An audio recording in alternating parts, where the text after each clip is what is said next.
second part of our chapter number 1, Reproduction in Organism from class 12th Biology.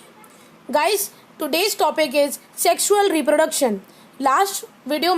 Last part में हमने discuss कर लिया था asexual reproduction and what is life span and what is reproduction. Asexual reproduction में हमें काफ़ी सारे mode मिले. ठीक है, बेसिकली उसका मोड था कि cell division is the only mode of reproduction, जो कि कई तरीके से हो सकता था, जैसे कि हमें वेजिटेटिव प्रोपागेशन देखने को मिला. ठीक है, binary fission, birds and all, ये सब हमें देखने को मिले उसमें उसके मोड्स ऑफ रिप्रोडक्शन. ठीक है, आज हम जो कवर अप करने वाले हैं वो है हमारा sexual reproduction. What is sexual reproduction? Sexual reproduction वो होता है जिस रिप्रोडक्शन प्रोसेस को करने के लिए दो गैमीट्स की ज़रूरत पड़े, मतलब दो मेल और जैसे दो, एक पापा हो गए एक मम्मी हो गए, वो दोनों कुछ फॉर्म करेंगे गैमीट्स, जो कि दोनों ज़रूरत होती है उसमें एक न्यू ऑफस्प्रिंग को बनाने के लिए. ठीक है, और सेम इंडिविजुअल हो या फिर डिफरेंट इंडिविजुअल हो, ये फ़र्क नहीं पड़ता. डिफरेंट इंडिविजुअल होगा तो अपोजिट सेक्स होंगे. ठीक है, इसका मतलब ये हम कंक्लूजन यानी कि स्ट्रेट पॉइंट पे आते हैं कि सेक्सुअल रिप्रोडक्शन में दो पेरेंट्स इन्वॉल्व होते हैं एंड असेक्सुअल रिप्रोडक्शन में सिंगल पेरेंट ही इन्वॉल्व रहता है. ठीक है, so first line is saying that and other is these gametes fuse to form the zygote. ये गैमेट्स जो बनते हैं, एक मेल गैमेट होता है, दूसरा सेकंड जो होता है फीमेल गैमेट होता है. ये जो है फ्यूज कर जाते हैं आपस में और जाइगोट बनाते हैं, जो लेटर ऑन एम्ब्रियो बन जाता है. ठीक है, then it is an elaborate complex and slow process. ये काफ़ी स्लो प्रोसेस होता है as compare to asexual reproduction, क्योंकि इसमें आपको मियोसिस नहीं करनी है. ठीक है, इसमें क्या है, आपको रेप्लिकेट वगैरह नहीं इतना ज़्यादा मतलब करना है. आपको असेक्सुअल रिप्रोडक्शन में क्या होता है कि आपको अपना कोई पार्टनर ढूंढने की जरूरत नहीं है. असेक्सुअल में सिंगल पेरेंट इन्वॉल्व है तो वही मतलब अपने न्यू ऑफस्प्रिंग को मतलब प्रोड्यूस कर सकता है. बट इन सेक्सुअल रिप्रोडक्शन बहुत स्लो प्रोसेस है as compare to asexual reproduction, क्योंकि इसमें आपको एक पार्टनर की जरूरत होगी. इसमें दो गैमीट्स बनेंगे जो कि लेटर ऑन जाइगोट से एम्ब्रियो बनाएंगे. So it takes lot of time. ठीक है, because of this fusion of male and female gametes. और किस लिए ये इतना स्लो प्रोसेस है? बिकॉज इसमें फ्यूजन होता है मेल एंड फीमेल गैमीट्स का. ठीक है, sexual reproduction result in offspring that are not identical to the parents और अमंग्स देमसेल्फ.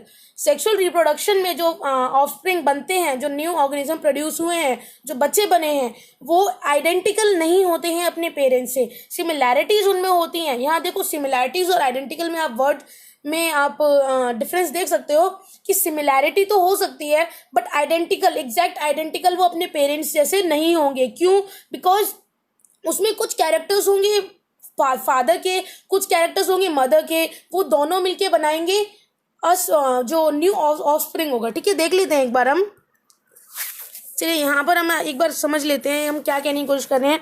समझ लो, ये एक पेरेंट है जो कि मतलब फादर है. ठीक है, और ये जो है ये मदर है. ठीक है, देन ये जो है अपने जो कैरेक्टरिस्टिक्स हैं ये प्रोवाइड करेंगे और एक न्यू प्रोजेनी बनेगी जो कि होगी इनका बेबी. ठीक है, इसके अंदर कुछ कैरेक्टर्स आएंगे इनके. अब देखो, कुछ हाफ कैरेक्टर इनके आएंगे, हाफ कैरेक्टर्स इनके आएंगे.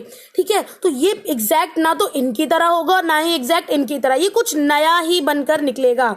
ठीक है, यही हम इसमें समझाने की कोशिश करें कि कुछ नया ही बनकर निकलेगा. तो ये आइडेंटिकल तो बिल्कुल भी नहीं होने वाले हैं. ठीक है, अब आप देखो कि होमोगैमीट और हेट्रोगैमीट क्या होता है. हर एक पैराग्राफ में कुछ ना कुछ आइडिया है, मैं आपको वही आइडिया समझाने का ट्राई कर रही हूँ. ठीक है, होमोगैमीट एंड हेट्रोगैमीट में क्या डिफरेंस है. जब भी जो गैमीट हैं वो सेम तरह के होंगे, जस्ट लाइक दिस,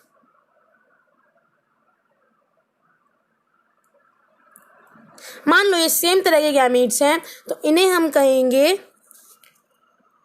होमोगैमीट. ठीक है, देन हम आगे देखते हैं कि हेट्रोगैमीट क्या होते हैं. जब दो डिफरेंट तरह के गैमीट इन्वॉल्व्ड होते हैं इसमें, देखो ये दो डिफरेंट तरह के गैमीट हो गए तो उसको हम कहेंगे हेट्रोगैमीट. ओके, अब मैं इतना समझ लूं कि आपको आइडिया तो इसका मिल ही गया है. ठीक है, अब हम एक बार आगे देख लेते हैं. अ स्टडी ऑफ डाइवर्स ऑर्गेनिज्म यानी कि प्लांट, एनिमल और फंगाई शो दैट दो they differ so greatly in external morphology, internal structure उनका सेम ही होता है, मॉर्फोलॉजिकली वो काफ़ी डिफरेंट हो सकते हैं, ठीक है, उनकी फेस फीचर्स नहीं मिलते हैं, ठीक है, हाइट कम ज़्यादा हो सकती है, बट इंटरनली स्ट्रक्चर सेम होता है, ठीक है। Then when it comes to sexual mode of reproduction, surprisingly they are a similar pattern, ठीक है। let us first discuss what features are common to these diverse organisms। कुछ ऐसे features हैं जो कॉमन हैं इनके अंदर। अब देखते हैं जुवेनाइल फेज एंड जो हमारा वेजिटेटिव फेज है ये क्या है, ये मतलब क्या बताने की कोशिश कर रहे हैं। देखो, all organism have to reach a certain stage of growth and maturity. So ये जो ग्रोथ एंड मैच्योरिटी वाला जो स्टेज है, ठीक है, ये जो एनिमल्स में है उसे हम कहते हैं जुवेनाइल फेज, और जो प्लांट्स है उसके अंदर हम कहते हैं इसे वेजिटेटिव फेज। आई होप आपको समझ में आया होगा जुवेनाइल और वेजिटेटिव फेज क्या है। रिप्रोडक्शन से पहले एक ऑर्गेनिज्म को ग्रो करना भी ज़रूरी है। एक ऑर्गेनिज्म जैसे कि बॉयज़ में 16 जो होती है, 16, 17, 18, जब तक वो पूरी तरह से रिप्रोड्यूस करने के लिए तैयार नहीं हो जाए, ठीक है, तो उसे तब तक वो जुवेनाइल फेज से वेजिटेटिव फेज में नहीं आएंगे। जब हमारी बॉडी पूरी तरह से रिप्रोड्यूस करने के लिए तैयार हो जाती है तब वो रिप्रोडक्टिव फेज में जाती है। उससे पहले जो फेज आता है जब वो ग्रोथ और मैच्योरिटी को लेवल को मतलब कंसिडर करके वो उस लेवल तक पहुंच रही होती है, जब वो ग्रोथ और मैच्योरिटी के लेवल पर होती है तो उस फेज को कहते हैं एनिमल्स में juvenile phase, and in plants it is known as vegetative phase, ठीक है। अब ये इसके लिए जुवेनाइल फेज के लिए और क्या मतलब कंसिडर क्या करे जाते हैं कैरेक्टर, तो वो कैरेक्टर्स होते हैं, एक सेकेंड हम एक बार देख लेते हैं कि देखो वो कैरेक्टर्स क्या होते हैं कि जब भी हमारा मतलब जुवेनाइल फेज अगर हमें पता करना हो तो वो कैरेक्टर्स होते हैं, एक सेकेंड,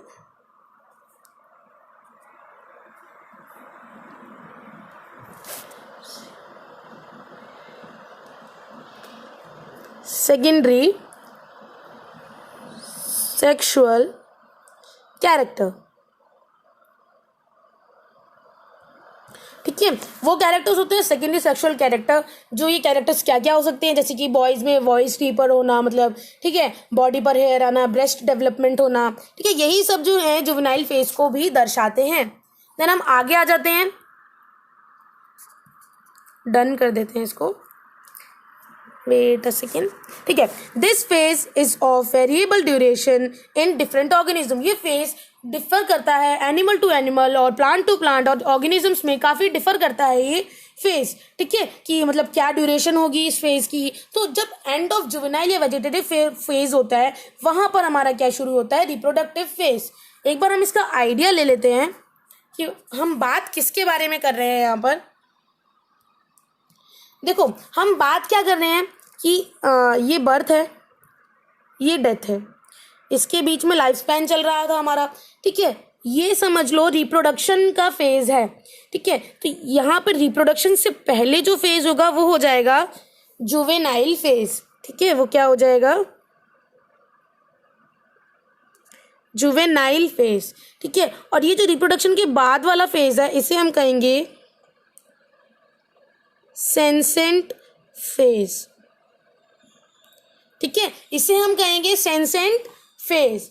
सो आई होप आपको ये समझ में आ गया हो कि देखो बर्थ से लेकर बर्थ जो है वहां पर उसके बाद जो फेज शुरू होता है वो तो जुवेनाइल, देन आता है रिप्रोडक्टिव फेज, देन रिप्रोडक्शन के बाद आता है सेंसेंट फेज एंड देन डेथ, ठीक है। सो यही इसमें समझाने की कोशिश है कि जुवेनाइल और वेजिटेटिव के बारे में। देन रिप्रोडक्टिव फेज शुरू हो जाएगा जुवेनाइल और वेजिटेटिव के बाद। तो हम एक स्टोरी की तरह से समझ रहे हैं, प्लीज स्टोरी की तरह समझिएगा ताकि आपको सब कुछ अच्छे से याद हो जाए, ठीक है। देन कुछ कैरेक्टरिस्टिक्स भी आते हैं, जैसे कि देखो आपने देखा होगा सम जो रिप्रोडक्टिव फेज जो देखा जाता है हायर प्लांट्स में when they come to flower.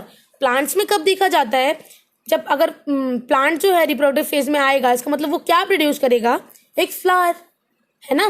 तो वो फ्लावर जब रिप्रोड्यूस करता है तो वही हमारा फेज कहलाता है वेजिटेटिव फेज, ठीक है। Observe a few trees in your area, अपने एरिया में कुछ ट्रीज को ऑब्जर्व करिए। Do they flower during the same month year every after, ठीक है, क्या वो जो फ्लावर जो ट्री होते हैं वो उसी समय, उसी मंथ में, उसी ईयर में हमेशा फ्लावर देते हैं।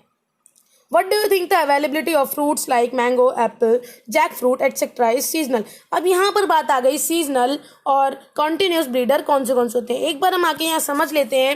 देखो नोटबुक पे समझाना इसलिए मैं चाहती हूँ कि आपको क्लियर हो जाए कि मैं बात किस बारे में कर रही हूँ। देखो एक होते हैं,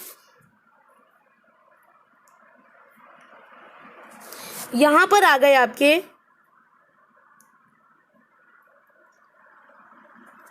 कॉन्टिन्यूस ब्रीडर और यहाँ पर आपके आ गए सीजनल। ठीक है, तो कॉन्टिन्यूस और सीजनल में क्या डिफरेंस है? कॉन्टिन्यूस वो होते हैं कि उन्हें कोई दिक्कत नहीं है, थ्रू आउट द ईयर या थ्रू आउट वो लोग अपना ब्रीड कर सकते हैं। बट सीजनल क्या है, उनको एक पर्टिकुलर इन्वायरमेंट, पर्टिकुलर सीजन की ज़रूरत होती है जिसमें वो ब्रीड कर सकते हैं, जिसमें वो रिप्रोड्यूस कर सकते हैं। ठीक है, जैसे कि अगर कोई भी प्लांट एनुअली अगर रिप्रोड्यूस कर रहा है, ठीक है, पूरे थ्रू आउट द पूरे जो ईयर है उसमें अगर वो रिप्रोड्यूस कर रहा है तो उसको कहेंगे हम, एक सेकेंड, उसको हम कहेंगे एनुअल।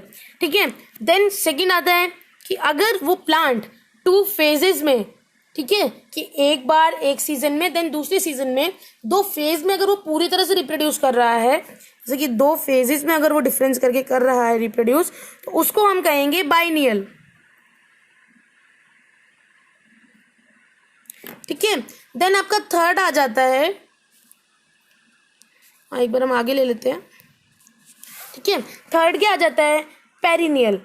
डिफरेंस आई होप आपको समझ में आ रहा हो। जब वो थ्रू आउट, एक सेकेंड, ठीक है, जब वो through out their life, through out अगर वो रिप्रोड्यूस कर रहे हैं तो उसको हम कहेंगे पेरिनियल। ठीक है, तो आपको आई होप डिफरेंस ये बहुत अच्छे से समझ में आ गया होगा कि पेरिनियल, बाइनियल और एनुअल में क्या डिफरेंस है। गाइस ये क्वेश्चन जरूर आते हैं एग्जाम में, तो इस पर आप जरूर ध्यान दें कि मैं क्या समझा रही हूँ यहाँ पर और किसके बीच में क्या डिफरेंस मैं शो कर रही हूँ। ठीक है, सो आइए देखते हैं। देखो पेरिनियल तो ये इन्होंने बता दिया। ठीक है, देन आपने रिप्रोडक्टिव फेज के बारे में भी पता चल गया आपको, वेजिटेटिव यानी कि जुवेनाइल एनिमल्स में और वेजिटेटिव प्लांट्स में। ठीक है, आपको सेंसेंट फेज के बारे में भी पता चल गया। आगे हम देखते हैं कि देखो एनुअल के बारे में भी मैंने आपको बताया, मैंने आपको बाइनियल के बारे में भी बताया। तो this is the basic idea. ठीक है, आपको हर चैप्टर में, हर एक पैराग्राफ में एक आइडिया मिलेगा जो आपको पहचानना बहुत ज़्यादा ज़रूरी हो जाता है। Then a few plants exhibit unusual flowering phenomena, जैसे कि सम ऑफ देम, जैसे कि बैम्बू। अब देखो यहाँ से क्वेश्चन जरूर बनते हैं कि बैम्बू की जो स्पीशीज है ना, पूरे लाइफ टाइम में सिर्फ एक बार फ्लावर प्रोड्यूस करती है। ठीक है, जैसे कि जनरली अराउंड 50 to 100 ईयर्स में, ठीक है, प्रोड्यूस लार्ज। अब देखो अगर वो पूरे लाइफ टाइम में एक ही बार अगर फ्लावर प्रोड्यूस कर रहा है, ठीक है, तो वो अब उसको उसकी खामी तो कंप्लीट करनी पड़ेगी ना, कि पूरे साल उसने कुछ नहीं दिया, तो वो कोई वेट क्यों करे उसके लिए। तो वो एक बार में ही इतना ज़्यादा फ्रूट्स देता है और मतलब इतना ज़्यादा फ्लावर देता है, लार्ज नंबर में देता है कि मतलब जिसने उसे उगाया या फिर जिसने उसकी प्रोडक्शन की, उसे मतलब सेटिस्फैक्शन हो जाए और वो एक बार अपना काम खत्म कर देता है एक बार में। ठीक है, तो that is annually, sorry that is through out the life में एक बार। ठीक है, उसके बाद हम देखते हैं और वो मर जाता है उसका बैम्बू कटर, उसके बाद वो अपनी लाइफ में कभी नहीं कर पाता। तो देखो आपको यहाँ पता चल गया 50 से 100 ईयर के बीच में उसका लाइफ स्पैन के बारे में। अब हम देखेंगे स्ट्रॉबिलैंथस कुंतियाना। ये वर्ड बहुत ज़्यादा इंपॉर्टेंट है, क्वेश्चंस पूछे जाते हैं, पूछे भी गए हैं। ठीक है, तो इसका जो नेम भी पूछ लिया जाता है, तो ऐसे पूछा जाता है कौन सा फ्लावर है जो 12 साल में सिर्फ एक बार जो है रिप्रोड्यूस करता है, तो उसका नाम है स्ट्रॉबिलैंथस कुंतियाना, जिसको हम कहते हैं नीला कुरिंजी। ठीक है, ये 12 साल में सिर्फ एक बार ही फ्लावर प्रोड्यूस करता है। अब देखते हैं आगे। ठीक है, लास्ट टाइम जब इसने फ्लावर प्रोड्यूस किए थे वो सितंबर से अक्टूबर के बीच में कभी किए थे, 2006 में। तो इससे आप पता लगा सकते हो कि नेक्स्ट टाइम ये कब करने वाला है फ्लावर प्रोड्यूस। ठीक है, its mass flowering transformed large track of hilly areas in Kerala, Karnataka, Tamil Nadu into blue stretches and attracted a large number of tourist. तो भाई तमिलनाडु हो गया, कर्नाटका, केरला, यहाँ पर ये बहुत पाया जाता है और इसकी वजह से काफ़ी ज़्यादा टूरिस्ट भी यहाँ पर आते थे। ठीक है। तो इसने टूरिस्ट का रेट भी ज़्यादा बढ़ा दिया कि यहाँ पर टूरिस्ट इसको देखने के लिए स्पेशली आते थे। In animals the juvenile phase is followed by morphological and physiological changes prior to active reproductive behaviour, कि वो कैसा उनका रिप्रोडक्टिव बिहेवियर है, ठीक है, इन्वायरमेंट में, उस हैबिटेट में, वो उस बिहेवियर में अपने मतलब परफॉर्म कर पा रहे हैं नहीं कर पा रहे हैं, तो वो उनके मॉर्फोलॉजिकल एंड फिजियोलॉजिकल चेंजेस पर भी डिपेंड करता है। रिप्रोडक्टिव फेज जो है also variable duration in different organism, ये हम पहले भी पता कर चुके हैं, ठीक है। आगे देखते हैं। Among animals, for example, birds, do they lay eggs all through year? अब देखो यहाँ पर आ जाएगा इसका पूरा मोटा मोटा अगर मैं आपको समझाऊं तो इसमें ये क्या कहना चाहता है, बेसिकली ये कहना क्या चाहता है ओस्ट्रस एंड मेंस्ट्रुअल साइकिल के बारे में। तो पूरी रिप्रोडक्शन साइकिल में आप हमेशा तो रिप्रोड्यूस नहीं कर सकते, ठीक है। तो कभी क्या मोस्टली ऐसा होता है कि जब आप रिप्रोड्यूस नहीं कर रहे होते तब भी वो एग तो फॉर्म होगा ही, ठीक है। फीमेल्स में होता है ये, फीमेल्स के लिए होता है ये ओस्ट्रस एंड मेंस्ट्रुअल कि वो एग तो फॉर्म होगा, बट अगर उसके अंदर वो अगर वो मतलब फ्यूज नहीं हुआ, अगर वो फ्यूज नहीं हुआ तो वो कुछ तो करेंगे ना उसका, तो उसको वो बाहर वेस्ट की तरह वो बाहर निकाल देते हैं, तो वो ब्लीडिंग के रूप में मतलब फीमेल्स में मतलब मेंस्ट्रुअल साइकिल देखने को मिलती है, और जो यानी कि मैमल्स में एंड जो बर्ड्स वगैरह होती हैं उनमें देखने को मिलती है ओस्ट्रस साइकिल, ठीक है। तो यही है, यहाँ की एग्जाम्पल आपको दे रखी है मंकी, एप्स एंड ह्यूमंस, और यहाँ पर आपको ओस्ट्रस साइकिल जैसे कि एग्जाम्पल दिए हुए हैं cow, sheep, rat, deer, dog, tiger, ठीक है। तो आप एग्जाम्पल आपसे कोई पूछ ले ओस्ट्रस साइकिल और मेंस्ट्रुअल साइकिल के तो आप बता सकते हो, यहाँ पर एग्जाम्पल दिए हुए हैं।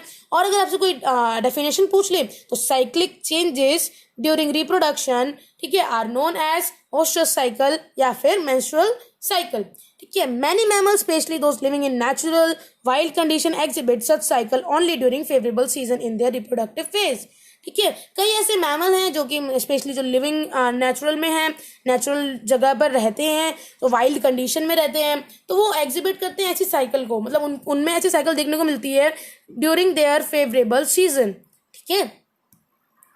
आगे देख लेते हैं क्या बताने की कोशिश कर रहा है हमारा चैप्टर हमको, कि सीजनल ब्रीडर्स भी कहा जाता है। आपने सीजनल ब्रीडर्स के बारे में तो आप जान ही चुके हैं कि सीजनल ब्रीडर्स क्या थे और कॉन्टिन्यूस ब्रीडर क्या थे।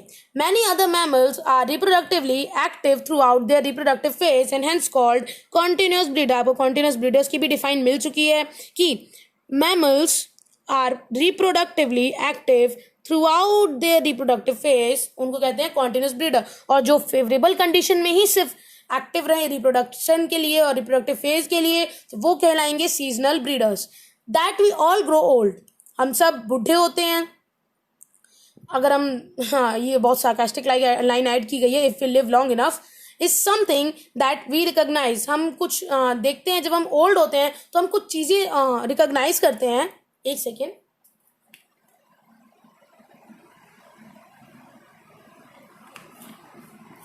हाँ ठीक है। The end of reproductive phase can be considered as one of the parameter of senescence और ओल्ड एज, यानी सेंसेंट फेज यहाँ पर स्टार्ट होने लग जाता है।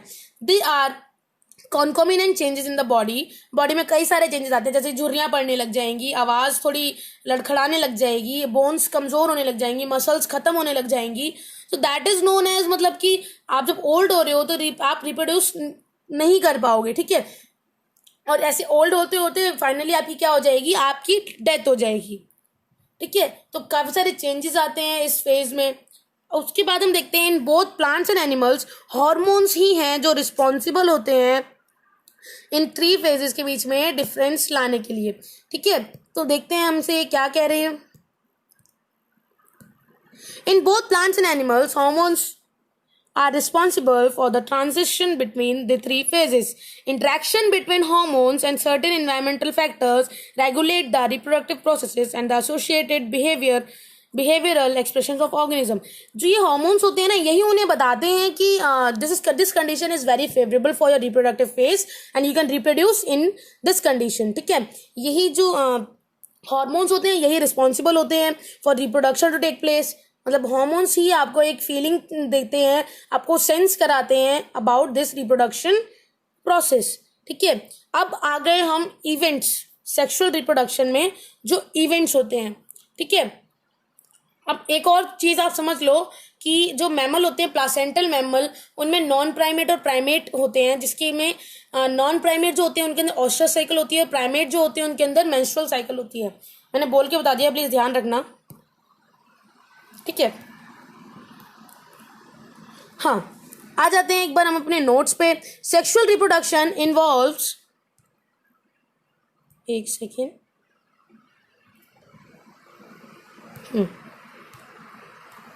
sexual reproduction involves the formation of male and female gametes in either the same individual or two individuals. These gametes fuse to form a zygote. zygote बनाती हैं which later develop into a new individual यानी कि embryo. ठीक है, offsprings are not identical to each other, एक दूसरे से identical नहीं होते हैं वो। ठीक है, पेरेंट्स से आइडेंटिकल नहीं होते हैं। ठीक है, यानी कि आइडेंटिकल नहीं होते, सिमिलैरिटीज होती हैं। ठीक है, so sexual reproduction give rise to diversity, यानी कि सेक्सुअल रिप्रोडक्शन डाइवर्सिटी को देती है। इनके अपने अपने एडवांटेज होते हैं सेक्सुअल रिप्रोडक्शन और असेक्सुअल रिप्रोडक्शन के। All organisms pass through two stages, दो स्टेजेस से पास होते हैं सारे ऑर्गेनिज्म, जो कि होती है juvenile phase and vegetative phase. Juvenile phase जो होती है वो एनिमल्स में देखने को मिलती है, यानी कि पीरियड ऑफ ग्रोथ होता है, और ये नॉन रिप्रोडक्टिव फेज होता है। देन वेजिटेटिव फेज जो होता है या फिर रिप्रोडक्टिव फेज होता है, ये हम प्लांट्स के अंदर यूज करते हैं। देन आगे देखते हैं, in non primate mammals like sheep, देखो मैंने ये पढ़ तो लिया है बट मैं चाहती हूँ कि आप भी इसको एक बार पढ़ लो। ठीक है, change in the activities of the ovaries and oviduct called the oestrus. जो शीप वगैरह होती है, काव वगैरह होती है, उसमें ऑस्ट्रस साइकिल होती है और उनमें मेंस्ट्रुअल साइकिल होती है। साइक्लिक चेंजेस जो होते हैं, ये आपको अच्छे समझा चुकी हूँ, यहाँ बस ओवरव्यू ले रही हूँ ताकि आपको ये नोट्स पता चल जाए। Certain mammals are called continuous breeders since they can reproduce throughout their reproductive phase. अपने reproductive phase के दौरान हर टाइम वो reproduce कर सकते हैं थ्रू आउट। ठीक है, और सीजनल वो होते हैं जो सिर्फ अपने फेवरेबल कंडीशन में ही रिप्रोड्यूस कर सकें। अब आ गए हम इवेंट्स पे। इवेंट्स क्या हैं? प्री फर्टिलाइजेशन इवेंट, फर्टिलाइजेशन जहाँ पे फर्टिलाइजेशन बेसिकली होगी। देन आ जाते हैं पोस्ट फर्टिलाइजेशन इवेंट। ठीक है, तो हम आ जाते हैं प्री फर्टिलाइजेशन इवेंट्स में क्या क्या आ जाता है। सबसे पहले गैमीट बनेंगे। अब गैमीट जब बन गए हैं तो उनका ट्रांसफर होना भी बहुत ज़्यादा ज़रूरी है। ठीक है, तो गैमीट बनने के बाद गैमीट का ट्रांसफर होना काफ़ी ज़्यादा ज़रूरी हो जाता है। तो हम देखते हैं कि गैमेटोजेनेसिस क्या होता है। ठीक है, गैमेटोजेनेसिस जानने से पहले एक बार यहाँ पर भी देख लेते हैं। After attainment of maturity all sexually reproducing organism exhibit events and processes that have remarkable fundamental similarity even though the structure associated with the sexual reproduction are indeed very different. The events of sexual reproduction, मतलब अब यहाँ पे इतना सब पढ़ के तो कोई फायदा तो है नहीं। मैं आपको पहले ही बता चुकी हूँ कि जो मैं पढ़ाने वाली हूँ वो इनमें से तो होता नहीं है, वो होता है मेरी नॉलेज के बेसिस पे, वो होता है मेरे नोट्स के बेसिस पे। ठीक है, देन हम आ जाते हैं, सबसे पहले आते हैं प्री फर्टिलाइजेशन इवेंट में। तो इसके अंदर क्या होगा, सबसे पहले गैमेटोजेनेसिस होगा। इसका मतलब गैमीट्स का फॉर्मेशन होगा। ठीक है, एक बार यहाँ पर आके समझते हैं प्रोसेस ऑफ फॉर्मेशन। देखो आपको क्या बेसिकली एनसीईआरटी तो छाप के नहीं आनी है, आपको बेसिकली अपना आंसर लिखना है, तो इस नोट्स में आपको आंसर भी मिलेंगे। ठीक है, process of formation of gametes यानी कि मेल एंड फीमेल, उसको कहते हैं हम गैमेटोजेनेसिस। गैमेट्स जो होते हैं वो हैप्लॉइड बनते हैं। ठीक है, देन इन सम ऑर्गेनिज्म जैसे कि एल्गे होते हैं, they are almost similar. Similar होंगे तो वो होमोगैमेट्स होंगे। मैं आपको समझा चुकी हूँ, ये हो गए सिमिलर। ठीक है, ये हो गए डिफरेंट, ये होमो हो गए, ये हेट्रो हो गए। ठीक है, या फिर आइसोगैमेट्स। ठीक है, then can not be categorise, जिसमें हम कैटेगराइज ना कर पाए कि मेल वाला कौन सा गैमेट है एंड फीमेल वाला कौन सा गैमेट है, तो वो हो गए होमो। और बाकी जो अदर ऑर्गेनिजम्स होते हैं उसमें दो गैमेट्स होते हैं जो कि मॉर्फोलॉजिकली बहुत डिफरेंट होते हैं। ठीक है, उन्हें हम कहते हैं हेट्रोगैमेट्स। ठीक है, या फिर अनाइसोगैमेट्स भी कहते हैं। ठीक है, जिसमें हमें पता चल जाए कि मेल गैमेट जो है वो स्पर्म है और फीमेल गैमेट जो है वो एग या ओवम है। ठीक है, देन हम आगे आते हैं, कुछ ऑर्गेनिज्म ऐसे भी हैं जिनमें दोनों सेक्सेस प्रेजेंट होते हैं। ठीक है, तो वो जिसमें दोनों सेक्सेस प्रेजेंट होते हैं वो हमारे क्या होते हैं, वो होते हैं मोनोशियस। ठीक है, होमो आपको पता, होमो देखो आप अगर बायोलॉजी स्टूडेंट हो तो आपको होमो वर्ड याद रखना है, वो सिमिलर के लिए यूज होता है और हेट्रो डिफरेंट के लिए यूज होता है। ठीक है, देन मोनोशियस हो गए अगर उसमें दोनों इंडिविजुअल सेम में प्रेजेंट हैं, और अगर दोनों इंडिविजुअल अलग अलग में प्रेजेंट हैं यानी कि दो इंडिविजुअल में प्रेजेंट हैं तो वो हो जाएंगे डायोशियस या फिर हेट्रोथेलिक। ठीक है, यूनिसेक्सुअल फ्लावर जो होता है उसके अंदर अगर मेल फ्लावर होगा तो उसका नाम होगा स्टेमिनेट, और फीमेल फ्लावर होगा तो उसका नाम होगा पिस्टिलेट। ठीक है, देन अगर बाइसेक्सुअल फ्लावर होगा तो उसी के अंदर स्टेमिनेट होगा, उसी के अंदर पिस्टिलेट होगा। ठीक है, तो गैमीट फॉर्मेशन जो होती है वो कैसे टेक प्लेस करती है? सेल डिवीजन के थ्रू। ठीक है, जब सेल डिवाइड होगा तब गैमीट फॉर्म होंगे। हैप्लॉइड पेरेंट्स यानी कि जो ये मदर, ये फादर, ये होते हैं, इनके अंदर माइटोसिस होता है, और असेक्सुअल में क्या होता है? मियोसिस।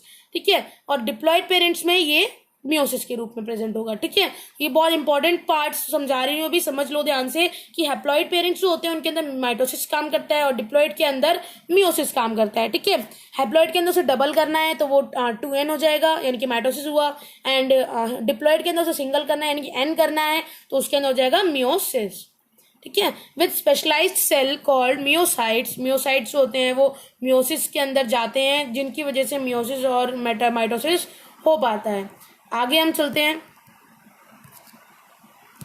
अब आ गया, अब देखो यहां पर देख लेते हैं कि हमारे इस चैप्टर में क्या लिखा हुआ है। गैमीट ट्रांसफर में gametogenesis refer to the process of formation of the two type of gamete, male and female. Gametes haploid होते हैं, ये आप देख चुके हो। ठीक है,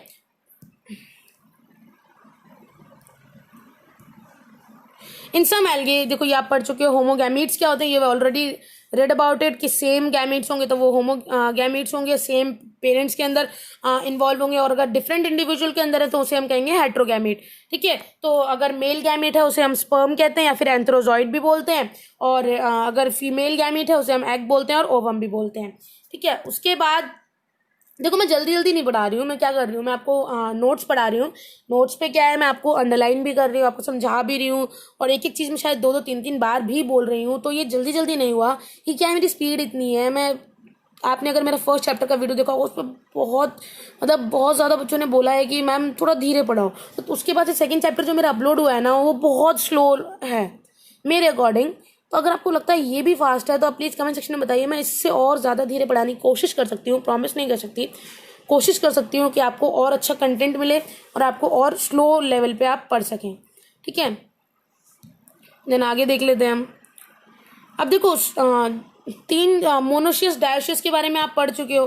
देखो जो मैं आपको नोट्स में पढ़ा चुकी हूँ ये सिर्फ उसी की बात कर रहा है। मोनोशियस क्या होते हैं, डायोशियस क्या होते हैं। अगर सेम पेरेंट के अंदर दोनों इंडिविजुअल प्रेजेंट हैं तो वो हो जाएगा मोनोशियस, और अगर डिफरेंट पेरेंट के अंदर यानी कि डिफरेंट पेरेंट के अंदर अगर सारे जो दोनों इंडिविजुअल जो हैं डिफरेंट पेरेंट के अंदर, जैसे कि ह्यूमंस में देखा जाता है मेल के अंदर स्पर्म, फीमेल के अंदर एग, अगर वैसे प्रेजेंट है तो उसे हम कहेंगे डायोशियस। मोनो मतलब सिंगल, डाय मतलब 2। टर्मिनोलॉजी समझो, मोनो मतलब सिंगल, डाय मतलब 2। ठीक है, तो यहीं पे हमें पता चलता है कि बाइसेक्सुअल मतलब दोनों मेल और फीमेल एक में प्रेजेंट हो, और यूनिसेक्सुअल मतलब मेल और फीमेल डिफरेंट ऑर्गेनिजम्स में प्रेजेंट हो। ठीक है, इन फ्लावरिंग प्लांट्स जो पिस्टिलेट, और अब ये आपको पता ही चल गया, मैंने अभी बताया कि पिस्टिलेट जो होता है जो फीमेल गैमेट होता है, और जो स्टेमिनेट जो होता है वो मेल गैमेट हो जाएगा। ठीक है, उसके बाद मोनोशियस ये आप पढ़ ही चुके हो। देन पपाया का इसमें बहुत अच्छा एग्जाम्पल दिया है, और डेट पाम का। ठीक है, ये हो गए हमारे डायोशियस, और मोनोशियस कौन से होते हैं हमारे, कुकुरबिट्स एंड कोकोनट्स। ये हो गए हमारे एग्जाम्पल। अब हम आगे आ जाते हैं, यूनिसेक्सुअल बाइसेक्सुअल में आपको डिफरेंस पता चल गया। देन हम आ जाते हैं हर्माफ्रोडाइट्स। व्हाट आर हर्माफ्रोडाइट्स, जैसे कि आपने देखा होगा अर्थवॉर्म जो है एक टाइम पे फीमेल की तरह भी बिहेव कर लेता है, एक टाइम पे मेल की तरह भी बिहेव कर लेता है, तो उसके पास दोनों कैरेक्टर्स हैं। ठीक है, तो जब वो उसके पास बोथ मेल और फीमेल रिप्रोडक्टिव ऑर्गन्स हैं तो इस टाइप के फॉर्म्स को क्या कहेंगे, हर्माफ्रोडाइट्स। ठीक है, तो कॉकरोच जो है वो एक एग्जाम्पल है बहुत अच्छा यूनिसेक्सुअल स्पीशीज का। फिर उसके बाद सेल डिवीजन होता है जिसमें कि गैमीट फॉर्मेशन होता है। गैमेटोजेनेसिस बेसिकली यहाँ पर स्टार्ट हो रहा है कि गैमीट्स होते हैं सारे हेट्रोगैमेटिक होते हैं, यानी कि 2 डिफरेंट टाइप के होते हैं, मेल और फीमेल गैमीट्स। गैमीट्स क्या होते हैं, बेसिकली हैप्लॉइड होते हैं गैमीट्स हैप्लॉइड होते हैं, मेल एंड फीमेल टाइप के होते हैं। ठीक है, उसके बाद ये या तो हैप्लॉइड ऑर्गेनिज्म को बनाएंगे या फिर डिप्लॉइड को बनाएंगे। हैप्लॉइड पेरेंट जो होते हैं वो प्रोड्यूस करते हैं बाय माइटोटिक डिवीजन, ठीक है, और जो डिप्लॉयड होते हैं वो प्रोड्यूस करते हैं बाय मियोसिस डिवीजन। अगर डिप्लॉयड ही है, वो 2n ही है, तो उन्हें 2 गैमेट्स बनाने पड़ेंगे, इसका मतलब मियोसिस होगी, यानी कि n और n हो जाएंगे। और अगर उन्हें अगर सिंगल है तो उन्हें डबल करने पड़ेंगे, तो उसके अंदर माइटोटिक डिवीजन जरूर होगी। देन हम आ जाते हैं आगे, जिसके अंदर हमें बताया गया है several organism belonging to the monera, fungi, algae and bryophytes. ठीक है, हैव हैप्लॉइड प्लांट बॉडी, जैसे कि फंगाई में, एल्गे में, मोनेरा में, ब्रायोफाइट्स में हैप्लॉइड बॉडी है। ठीक है, लेकिन जो ऑर्गेनिज्म जो होते हैं ना टेरिडोफाइट्स के और जिम्नोस्पर्म के या एंजियोस्पर्म के, वो बेसिकली डिप्लॉयड होते हैं, उनकी पेरेंटल बॉडी। ठीक है, यहीं पर हमें बताया गया है कि यहाँ पर मियोसिस और माइटोटिक डिवीजन कैसे काम कर रहे हैं। ठीक है, मियोसिस को हम क्या कहते हैं, द रिडक्शन डिवीजन। ठीक है, has to occur if a diploid body has to reproduce haploid gametes. अगर एक डिप्लॉयड बॉडी है, 2n बॉडी है, उसको अगर रिप्रोडक्शन करना है, उसे गैमेट बनाना है, तो गैमेट कैसा होता है, हैप्लॉइड। ठीक है, तो उसके लिए उसे क्या करना पड़ेगा, अपने आप को रिड्यूस करना पड़ेगा, तो वहां पर क्या होगा, मियोसिस होगी। ठीक है, मियोसिस क्या करती है, 2 है तो 1 बना देती है, 4 है तो 2 बना देती है।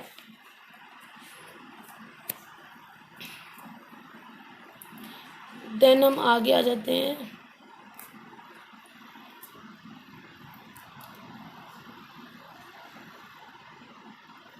हाँ, अब हम आ जाते हैं गैमीट ट्रांसफर में। What gamete transfer is saying to us, for their fusion to take place the gametes need to be transferred. Fusion के लिए होने के लिए गैमेट अगर बन चुके हैं तो उनका ट्रांसफर होना बहुत ही ज्यादा जरूरी है। ठीक है, अगर गैमेट ट्रांसफर नहीं करेंगे, जैसे कि मेल गैमेट बन चुका है स्पर्म, अगर वो एग तक पहुंचेगा ही नहीं तो फर्टिलाइजेशन कैसे होगा, फ्यूज कैसे करेंगे। दैट इज वेरी इंपॉर्टेंट कि गैमेट ट्रांसफर हो। मोस्ट ऑर्गेनिज्म होते हैं जिसमें कि मेल गैमेट जो होते हैं वो मोटाइल होते हैं, यानी कि मूव कर सकते हैं, और फीमेल गैमेट नॉन मोटाइल होता है, यानी कि वो मूव नहीं कर सकते। तो मेल गैमेट होते हैं, उनको कुछ मीडियम चाहिए होता है अपनी मूवमेंट के लिए, जैसे कि स्पर्म जो होता है वो मूव कैसे करता है, उसके लिए काफी मतलब फ्लूइड जरूरी होता है उनकी बॉडी के अंदर। ठीक है, large number of male gamete do not make it to the, मतलब आप ये सोच सकते हो कि मतलब 1000 नंबर में, लाख नंबर्स में मतलब बनते हैं स्पर्म, बट उसमें से कोई एक ही जाकर फ्यूज होता है बाई चांस। इसका मतलब काफी सारे ऐसे जो मेल गैमेट्स होते हैं वो फीमेल गैमेट तक नहीं पहुंच पाते, फ्यूज नहीं कर पाते, वो जो हैं एक तरीके से मतलब खत्म हो जाते हैं। तो इसीलिए इस several thousands of male gametes के जो प्रोड्यूस होते थे उसके लॉस को ओवरकम करने के लिए मतलब इस तरह से ये स्टेप है गैमेट ट्रांसफर का, कि मतलब अगर वो फीमेल गैमेट तक नहीं पहुंच रहे तो वो डिस्ट्रॉय जरूर हो जाएं। ठीक है, देन हम आते हैं एंजियोस्पर्म के केस पर। इन angiosperm the pollen grains carries the male gamete. Angiosperm में क्या होता है, हम प्लांट की बात कर रहे हैं, जो पोलन ग्रेन्स है वो कैरी करते हैं मेल गैमेट।